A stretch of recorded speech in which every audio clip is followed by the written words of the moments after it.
Hello, good morning, and welcome to episode, oh crap, 40-something of Nebula Quest. I am Noden, your host, as always.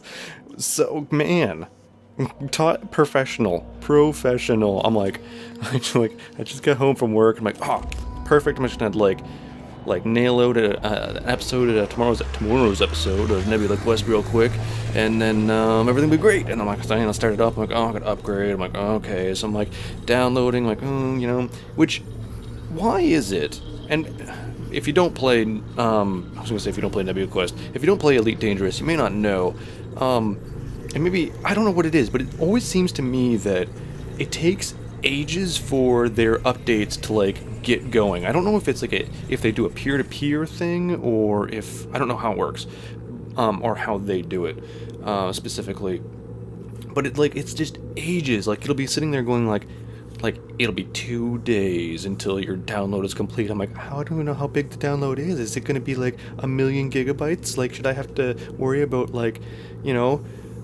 internet stuff for the next 6 years or what? What's going on? And because it doesn't tell you, it just says it's going to be 2 days. So then you're like, oh shit. And then so you wait for, I don't know, 5 minutes or so, and suddenly it'll be like, no, it's 25 minutes, don't worry about it. And you're like, oh, okay, 25 minutes, man, it's still pretty big. Now my internet's not the fastest. I've talked about it at length several times. Why are we not doing something? We're just sitting here chatting and we're not exploring. And then, another minute will go by or 2 minutes will go by and it'll be like, oh no, it's under 2 minutes. At what point is it calculating how long this should take? Because my internet isn't sitting there going it's not like a sphincter, okay? It's not like a butthole. It's not sitting there going I'm closed. Oh, you need something to come out of there? Okay, 1 second. And it doesn't just slowly open and then let out a big ass poop. That's not how it works, It's just it's just all poop all the time. That's how the internet works. Alright? So what is it that, what part of that is throttling its way through? I don't know. It just seems, I'm not saying that it is throttled or anything, it just often feels weird. And I don't know why.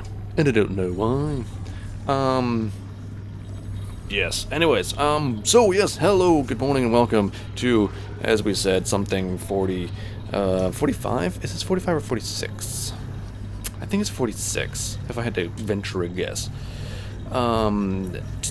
Today we'll be chatting about a few weird interpersonal things, as we do, maybe some science stuff, as we head towards the Horsehead Nebula, which is our goal in Nebula Quest. Well, it's our current goal, it's our immediate goal. No, it's our, not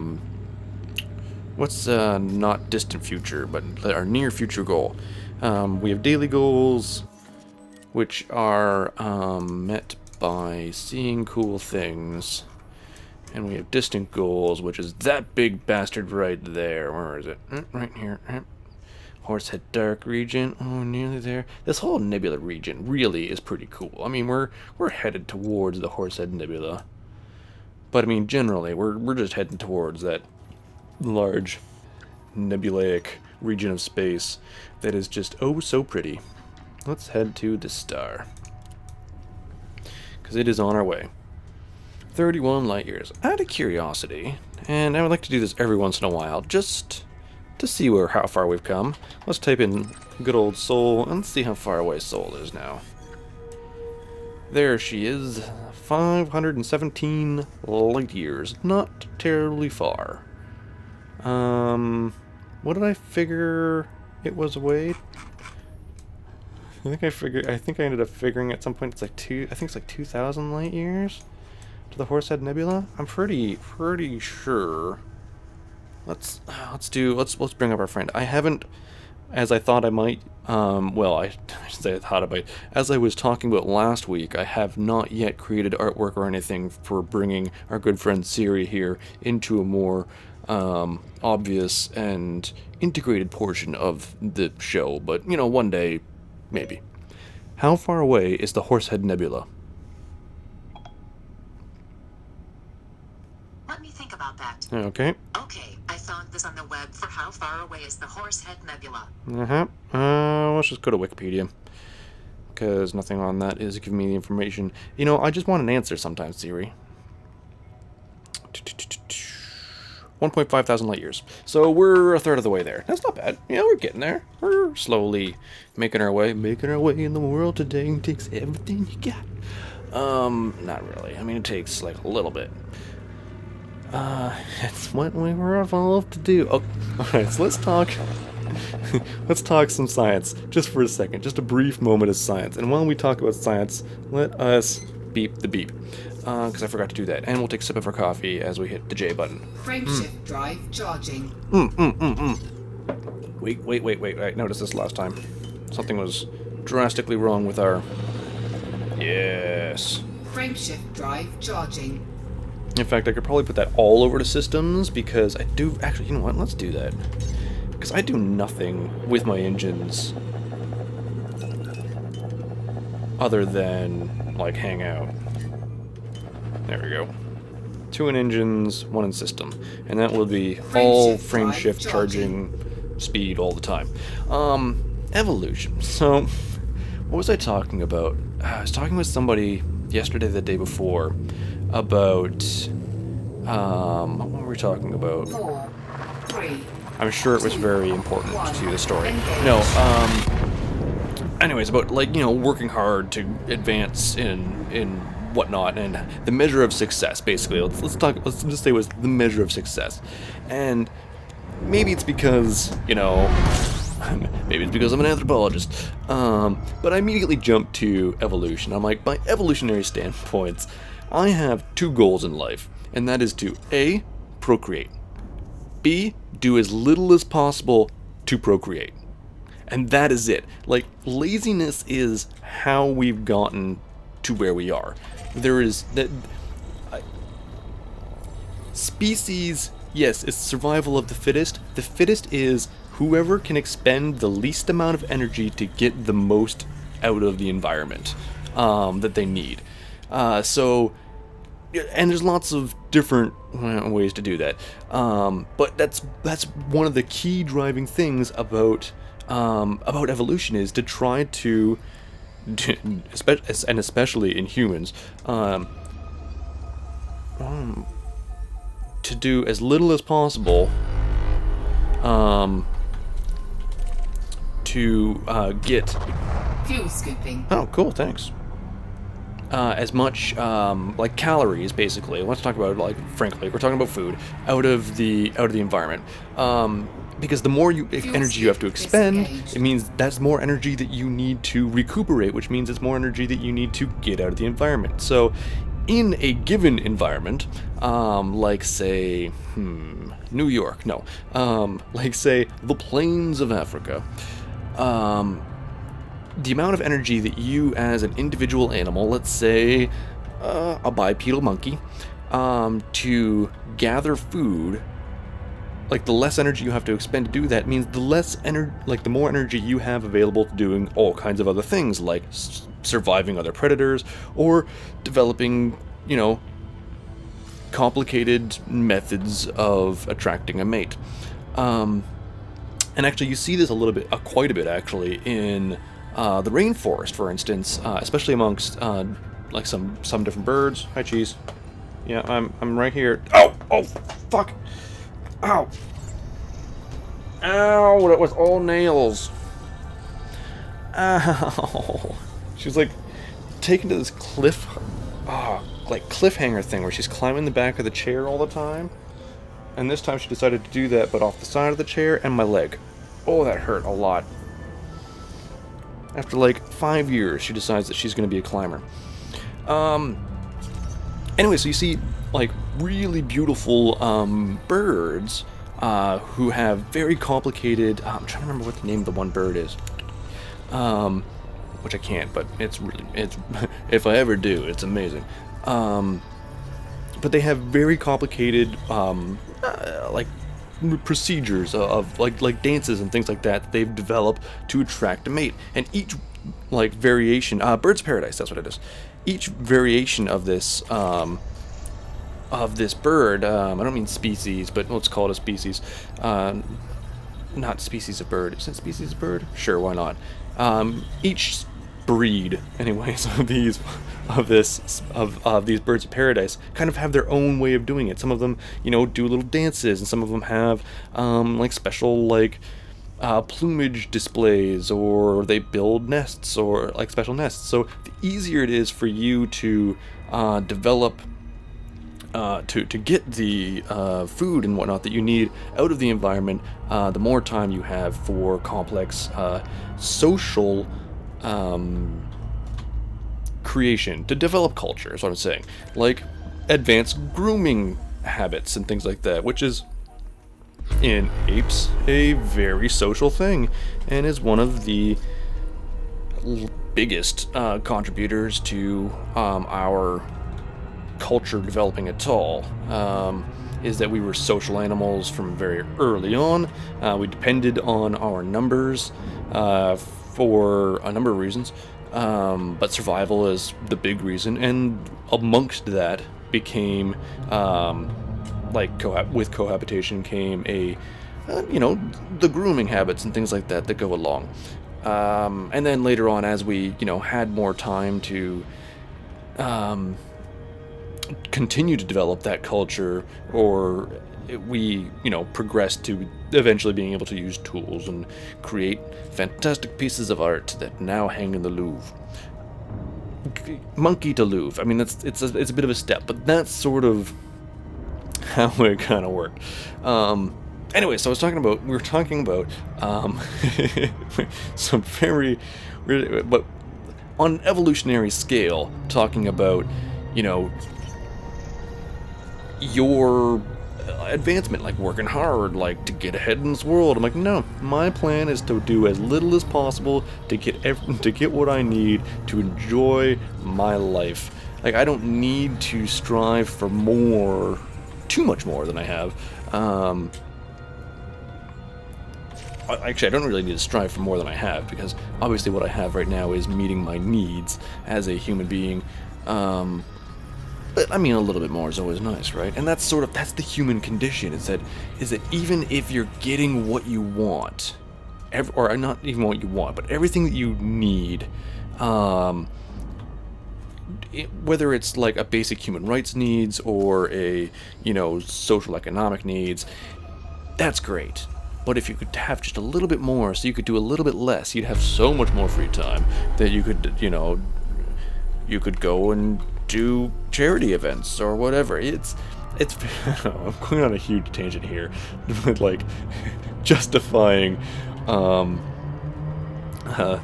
exorbitant wealth of many via evolution, but that is in part like sort of the pinnacle of our current evolutionary state, is to have so much that your existence doesn't even matter anymore.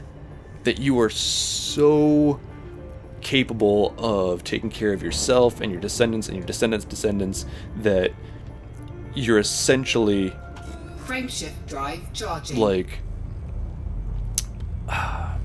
the pinnacle of our current evolutionary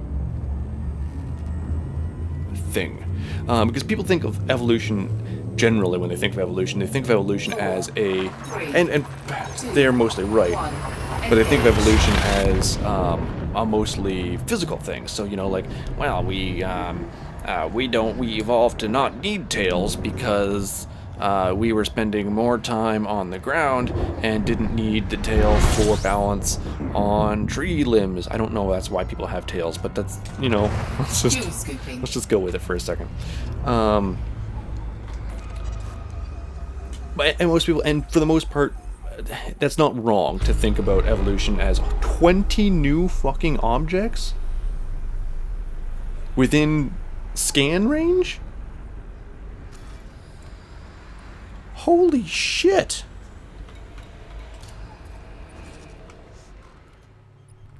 Alright, so there's a lot of rocks. I've got a massive binary. 4 Earth, wow, and another, wow. Whilst we are refueling, let's just take a peek-see around this way. Just want to see if I can see that other star from right here. Doesn't look like it. The sound that the ships make when they're fueling freaks me out. I'm gonna turn it up right now. Listen to this.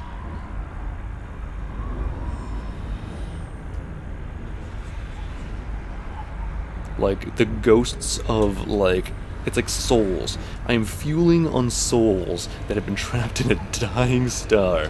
That is what it sounds like to me. Freaks me out. Yeah, so you're not wrong to think of evolution as a physical thing, but especially in humans, where culture is how we evolve now. Like I'm not saying that we're out of, we're not.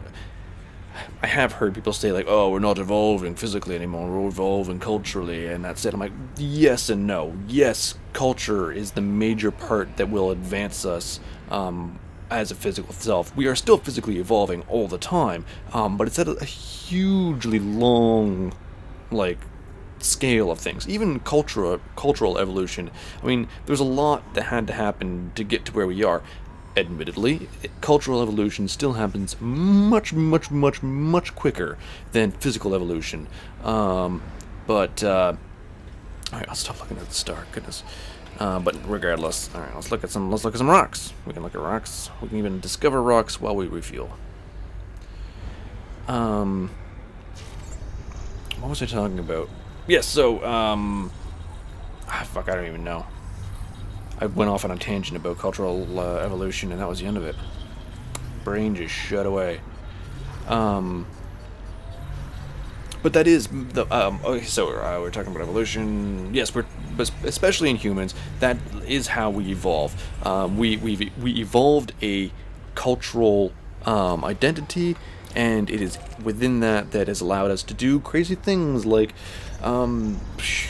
create warring bands of each other that we try to destroy, which forced us an arms race that has been going on for millennia, and now allows us to go to other planets with little robots. That's pretty much. That's like, I was talking about at one point,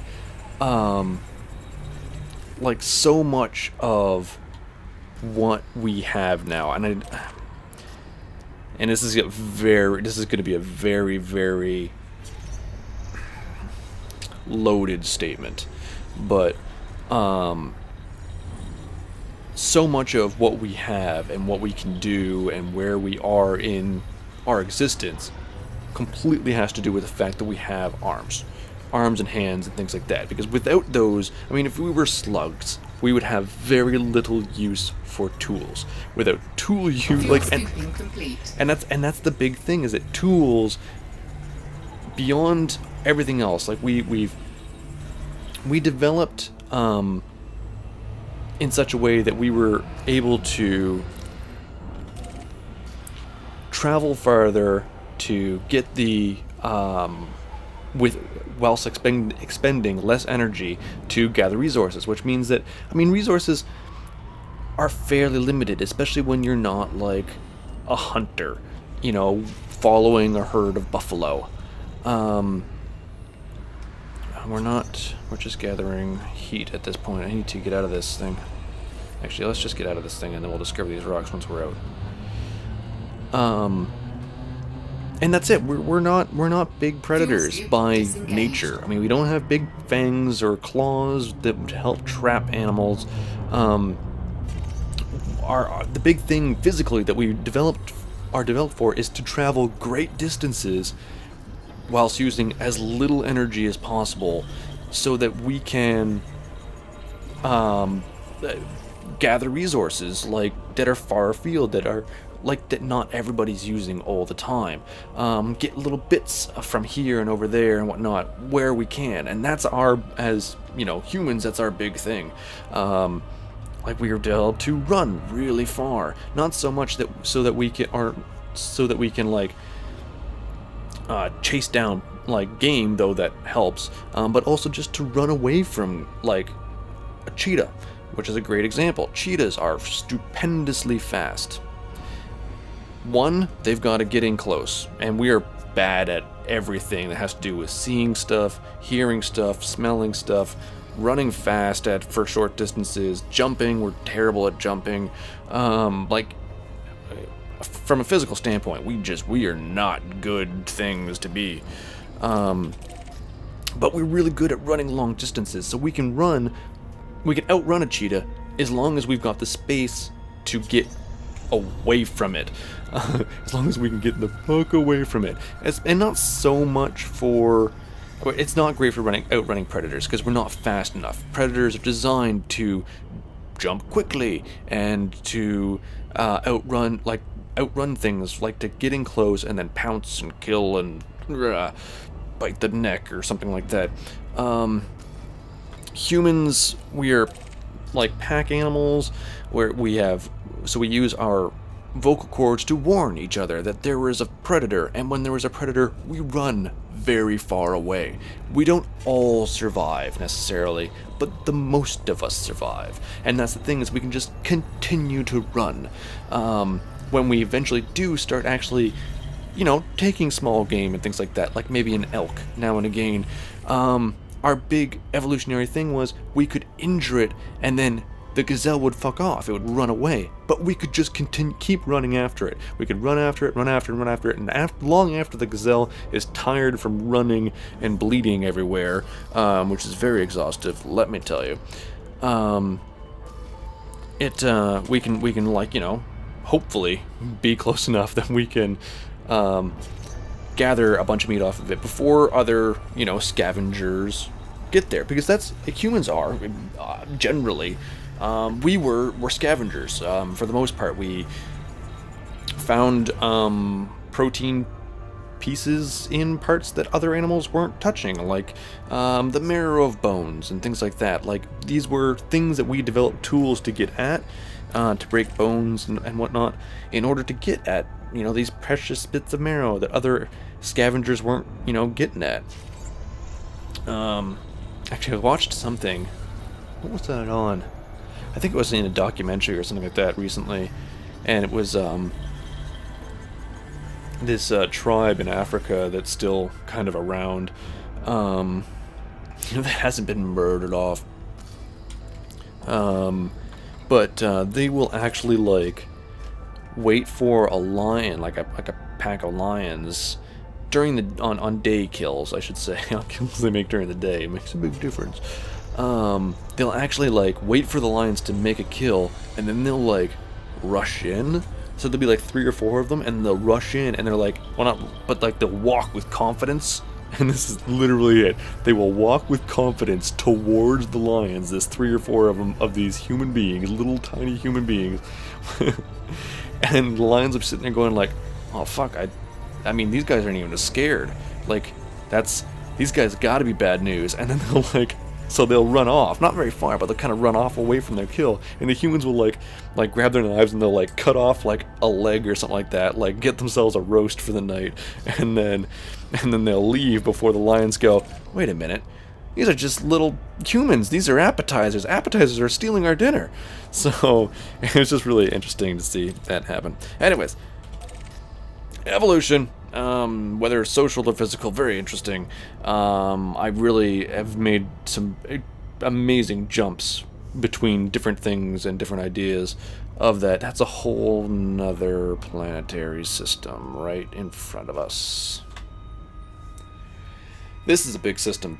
This is going to take us a while to explore, so we will come back and we will do that next time, as we continue on our way to the Horsehead Nebula. So until then, ciao, I love you. Good night.